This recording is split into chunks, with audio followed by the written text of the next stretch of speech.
Hi everyone, it's John from TurtleModeFPV.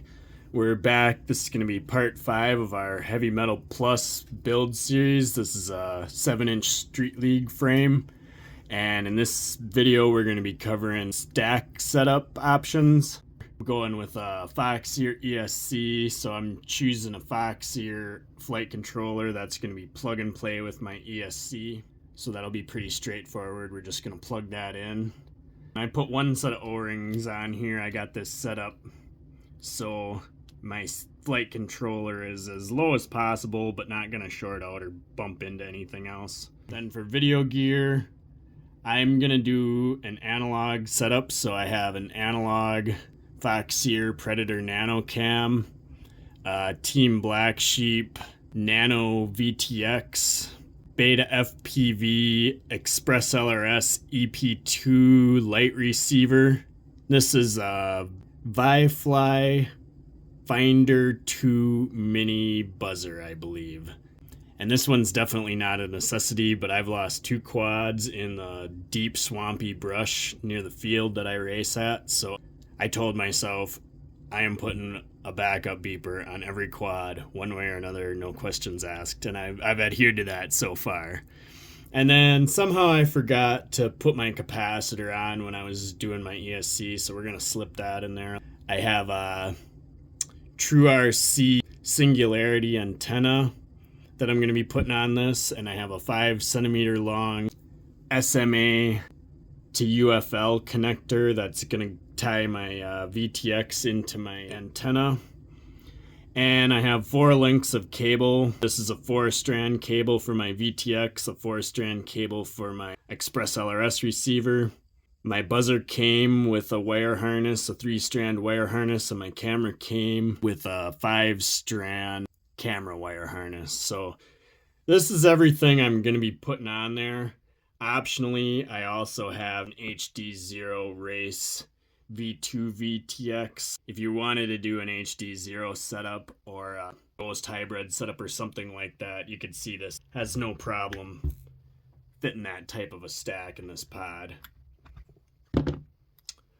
Another kind of mounting option you have here, what I'm going to do with mine is put this small board on top, and I'm going to mount my buzzer and my Express LRS board to the top of my stack, and then my camera and my VTX are all going to mount into the pod.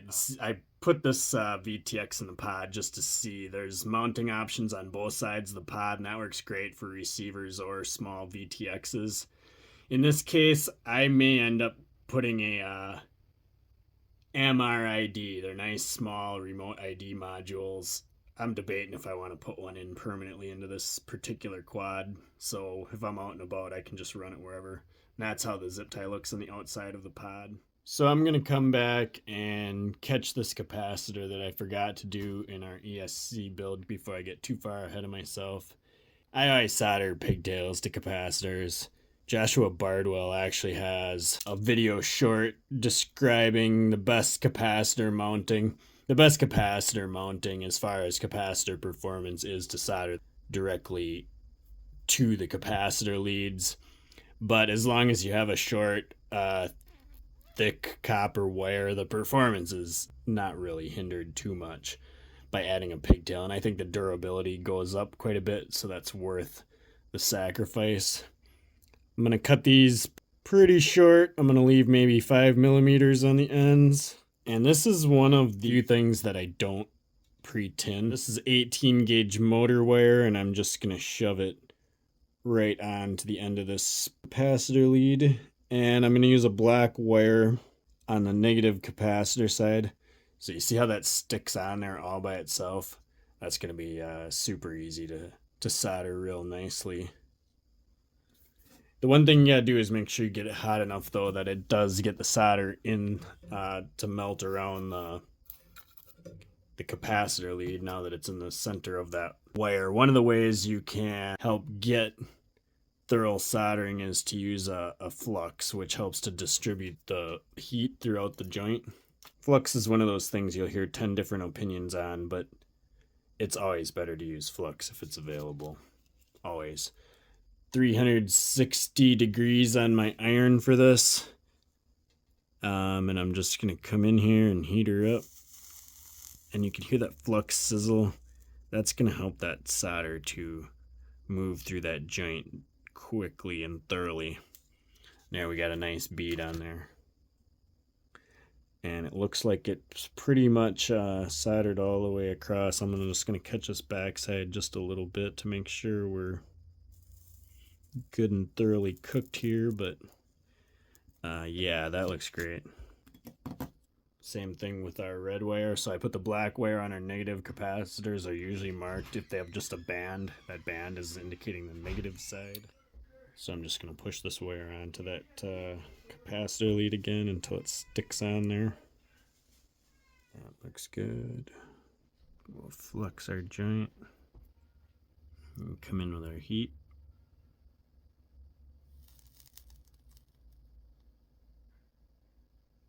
Make sure to let that heat up enough that we think the solder gets through to the inside good.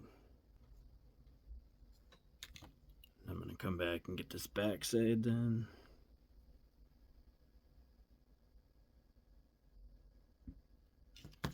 And that looks like that got heated up plenty well that time. What I'm going to do here then is just drop this capacitor on here, making sure that I'm not close to shorting anything out. And then I'm going to run one of these fancy red zip ties right around my power lead and around that capacitor, and that's just going to tie that capacitor in place, kind of parallel with my power lead here. I'm just going to wrap my leads around here and solder one into this ESC here and one over here. And that's what I'm going to do with that. I'm going to go ahead and put that in hyperlapse so the video doesn't get too long.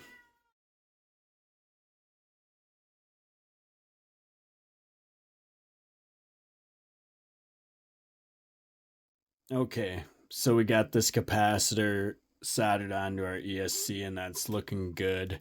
Before we start working on this flight controller, I'm just going to go ahead and get the pigtails soldered onto these peripherals. The camera has a wire harness, so this part's going to be easy. And we're just going to set this camera with its wiring aside. Buzzer's going to be the same thing. We're just going to plug a wire harness into the buzzer. And that one will be good to go. I'm going to move the frame for now. That leaves us with our VTX and the 4 wires that are going to be required for our VTX, and then our Express ELRS control link receiver, and the 4 wires that are going to connect that to our flight controller. These are very small components, and people can be kind of intimidated soldering these, so I'm going to attempt to zoom in here and show you what I'm doing with this Express ELRS receiver. I forget what they call this. There's a similar product called Blue Tack. You hear that a lot. It's just kind of like a adhesive putty. And this is a good way to just hold these circuit board components in place while you're working on them. Having the steady place to work on this stuff is really critical to doing these tiny little things. So I'm going to zoom way in on this. So I'm going to go ahead and tin these up just like I would anything else. I'm running my iron at a little bit lower temperature. I turned it down to 315 because these pads are pretty small, and we're going to see how that works on the first one. Go ahead and get a tiny amount of flux on here. I'm going to try not to get the flux too much all over my other components. Real thin solder is going to make this a lot easier. Don't go to your hardware store and buy like plumber's solder. Get yourself some good electronic solder. I'm just going to come in here and hit that pad and get a little dot on there. You don't need very much.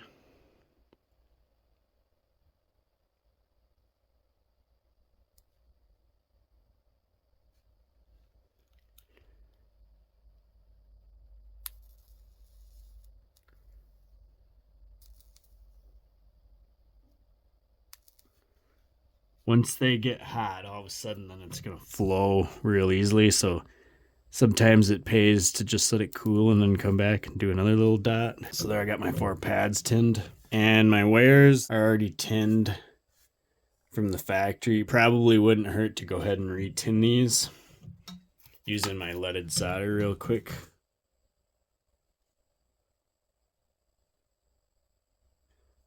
Getting that new solder on there will help these solder a little bit better. To kind of prepare. I also printed a sheet showing me where my components have to be.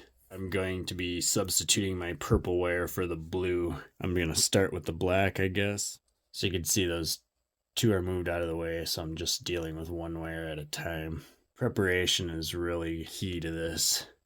It's going to be hard to see because this is small. I'm going to come back and trim this wire to be quite short, just long enough to cover up this tiny little pad. I'm trying to look through my phone and do this. I should be looking with my eyes at the solder pad and it would probably look better on video. So when I solder this, I'm going to just lay this wire out. There's different ways of doing this, but if you can get it to the point where it'll just stay put by your pad, then you could just bring your iron down on top of it and it'll just stick together. And that's the easiest way to do these tiny, tiny little pads. Get a little bit of solder on your tip ready. And whatever you can do to help yourself get stable. And just press that wire down. And see, it just melted in. You gotta, doing it quick is kind of the key with these little ones. It's not that hard. It's more just patient and getting things where you want it to be. I'm going to bring in my red wire here. First thing we're going to have to do is clip this quite a bit shorter. Use my forceps here to help.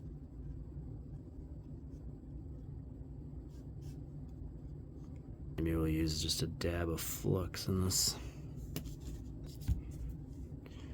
There's some new solder on there. A little bit'll do ya. Just come down over the top with the heat.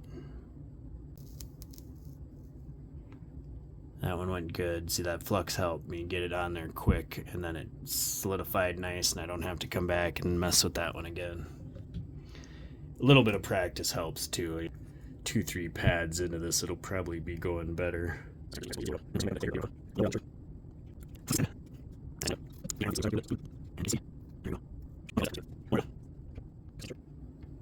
And I really wanted this one short because there's this little component right next to that glob of solder and I don't want it poking through. I got fairly close to this other chip with these other ones too. I mean, it is tight, so you have to be careful. If you bridge the solder together on the pads, you can always come back with the soldering iron and kind of wipe it off. But if you bridge those little tiny chip pins together, it might not be that easy to fix. And last one. There we go. You can see I didn't use the tiniest soldering iron either. It's all about just getting prepared and having things stable. If you're trying to do things where you're fumbling around with your hands and you're shaking all over the place and stuff, it's not going to work good. You got to get set up. I'm resting my hand on the table when I'm holding this iron so I can be as steady as absolutely possible when I'm moving this thing around. I'm going to go back and cut some of this heat shrink off and heat shrink right up to my red antenna, and then cut that heat shrink off a little bit past these wires, and that's just going to protect all my little components and kind of keep these wires bundled together. I'm going to twist these wires back up too. Twisting up your wires will help to reduce stray electrical noise that's all around your flight controller, and that gets induced into your little cables, but wrapping them up helps sort of shield that. So our VTX is basically going to be the same thing, and then we'll move on to our flight controller from there.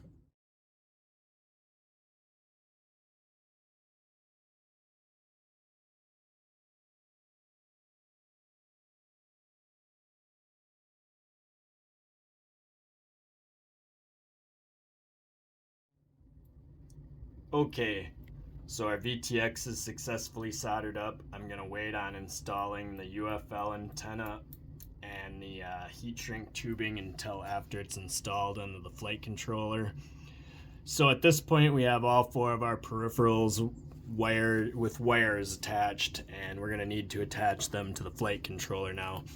I'm not going to go too deep into the theory behind wiring up a flight controller because there's a ton of other YouTube channels that have really good videos on it.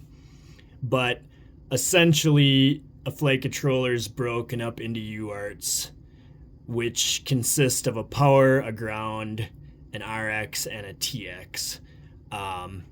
And typically, a TX pad on a flight controller will communicate with an RX pad on your receiver and vice versa. In this case, these have already been converted. So this is the RX pad, but it's going to be talking to the flight controller TX pad. That's something to keep in mind. If things don't work, that can be oftentimes because your RX and TX are backwards. UARTs get a little bit more confusing because if we look at UART 5, the UART is your power and your ground, and then your TX5 and RX5 is here, but you notice they're not using RX5. That's because there's specialty pads. In this case, this VTX pad is specializing in just receiving the video signal and processing that. So that's where UARTs can get to be a little bit confusing. The thing we want to remember is we're attaching our receiver to TX1, so that's UART1. And when we get into Betaflight configuration, we're going to have to configure our serial port to UART1 so the flight controller knows that that UART is talking to our control receiver. And the same thing with UART5, and that's going to be in the configuration tab of Betaflight. UART5 will be our smart audio, and UART1 will be our serial port. Camera control has this optional blue wire. I'm not going to put that on. Most cameras have this separate wire harness or a place to plug in a secondary kind of board to do camera control. That's one of those things most people just set it once and never touch it again. But if you wanted to control it through your flight controller, that's what this 4th blue wire is going to be. The only thing I don't have on here is my buzzer. And the pads to that are going to be on the bottom side of this board. So I'm going to kind of hyperlapse through most of this and maybe stop at a couple important points. And the video is going to kind of mainly focus on where the components are going to go to fit inside this pod good. So we will go from there.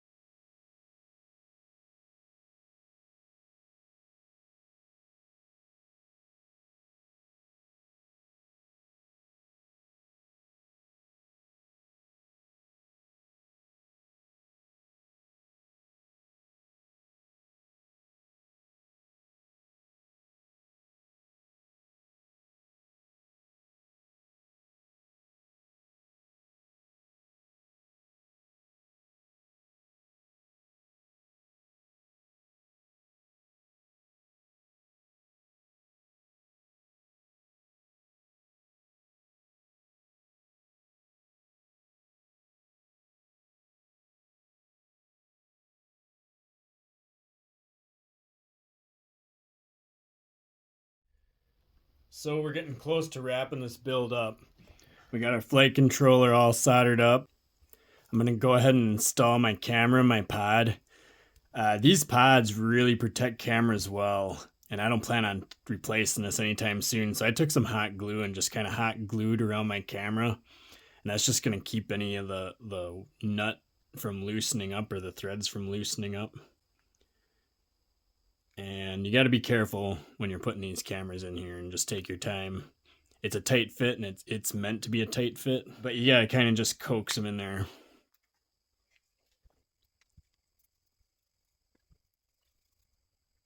So there are cameras locked in place and snug down. Looks good. We're going to pop our UFL antenna onto our VTX. There's nothing too special about these. They typically just pop on. The one thing you got to watch out for is some of them have a locking mechanism that slides. That's what it should look like. If there's a locking mechanism, it's something that'll cover this up a little bit, and you'll have to slide it backwards. So that goes like this, and it just pops on there. You want to try to minimize how often you put these on and off though. This is kind of a component that's known for failure. The little jack that's soldered onto the VTX is easily damaged. We'll just put it that way. So I'm going to take my time and get this nice and centered on there. And then I'm just going to push, and you'll hear it snap. And it takes a fair amount of force, possibly more force than you'd guess, to push that down. I like to run mine back along with my wires. And then when it gets mounted in the pod, that'll get looped around like that, and it won't take up much space. Now I'm going to heat shrink over this to make it a little bit sturdier.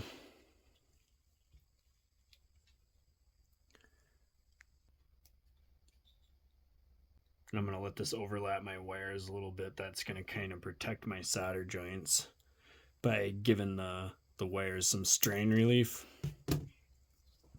So I cut this a little bit big. I'm going to slide that on there and kind of just up to the end back here. That's going to help make sure that antenna doesn't get tore off.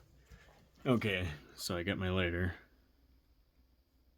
I'm going to slide this heat shrink kind of to the back of that VTX and melt her on there. Try not to get too hot on my wires, but I want that to cinch down good and tight. I'm going to come back and get this back side a little bit.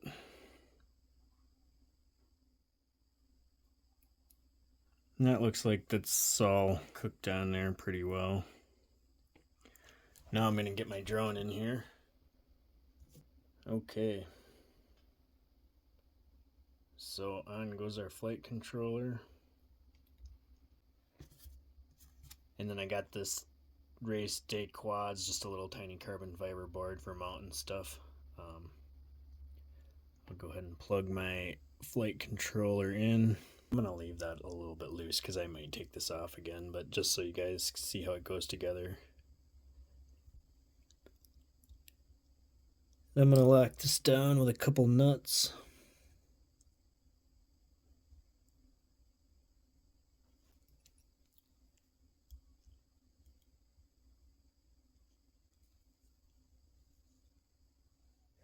So what I did here, this is my backup emergency buzzer, and this is my Express ELRS receiver. You can see the little red antenna on there.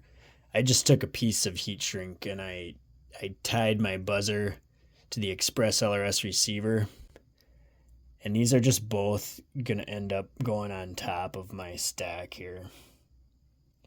That's just going to loop around like that, and then this power cable is going to loop around from the other side and plug into my thing. I'm making sure the wire is facing the right direction here. It's plugged in, so that's how that's going to sit on there, with the wires coming up to my receiver and the wires coming up to my backup buzzer. And then I'm just going to take a zip tie that thing down to that board. So I'm just going all the way around the damn board, I think. And then I'm just going to wrap it all the way around this thing too.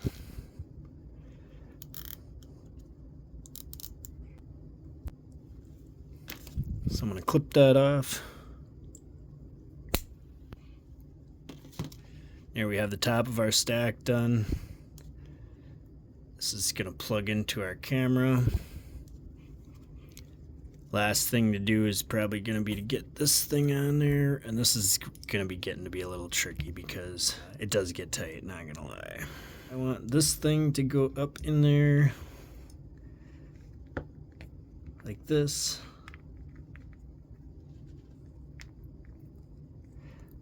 And then my antenna is going to wrap around like this. So the first thing I do is get my antenna in there. I kind of get the hexagon to line up right with the TPU.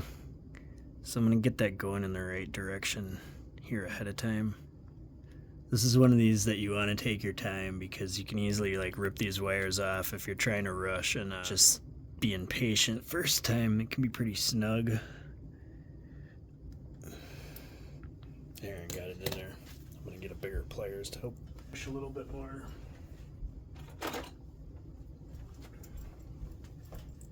So it's kind of a trade-off with this hex. It's hard to push it in there, but once it's in there, it locks in pretty well, and it won't spin on you, and you won't need any extra tools. So see there, it actually, I'm gonna try to get a good camera angle, but you see when it's in there right, that hex will drop right into that TPU.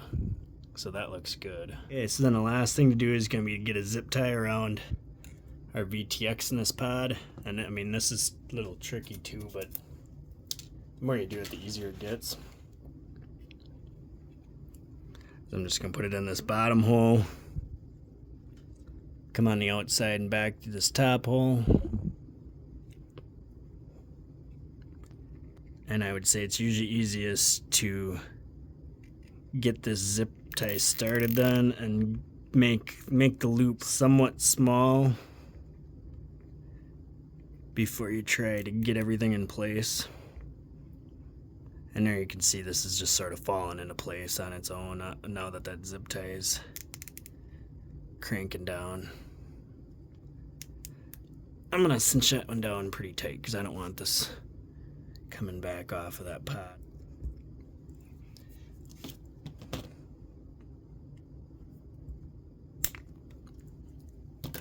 So that looks really good. Our antenna's through there. We can go ahead, plug in our camera. Just kind of see where these wires are gonna go, but it doesn't look like we're gonna have any conflict. Strap this thing down, I guess.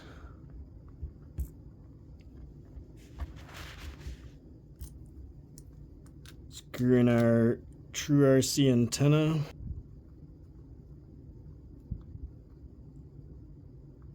Okay, so last little bit here, we're gonna put on our battery box. You're just gonna wanna make sure these straps are cinched tight.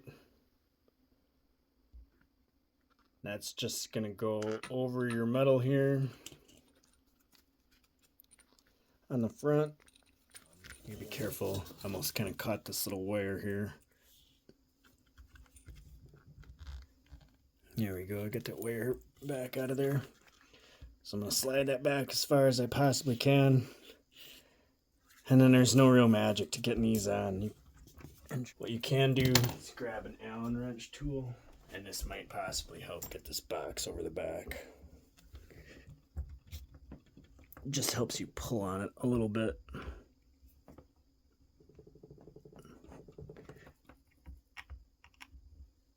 There we go. You can see when it drops in, it drops in.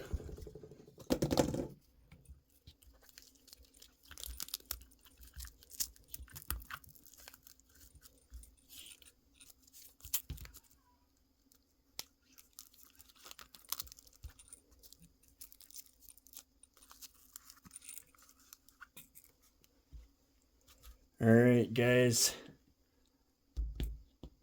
fully assembled and ready for tuning. I'll see you in the next video.